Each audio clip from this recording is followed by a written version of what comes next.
બિનસરકારી જે અનુદાનિત માધ્યમિક શાળાઓ છે એની અંદર અમે 1000 કમ્પ્યુટર શિક્ષણ સહાયક આપીશું, એ વાયદામાં તો તમે ખોટા ઉતર્યા.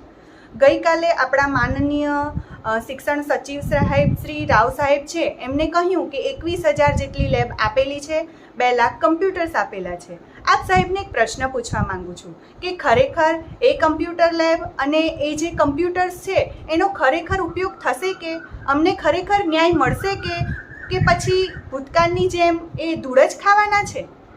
જો ખરેખર આપ સાહેબશ્રીને, સરકારશ્રીને એક જ વાત કહીશ કે ખરેખર આપને ભરતી કરવાની દાનત હોય, કમ્પ્યુટર શિક્ષક આપવાની દાનત હોય, તો હમણાં આપે તાજેતરમાં 7,500ની જાહેરાત કરી છે માધ્યમિક અને ઉચ્ચતર માધ્યમિકમાં.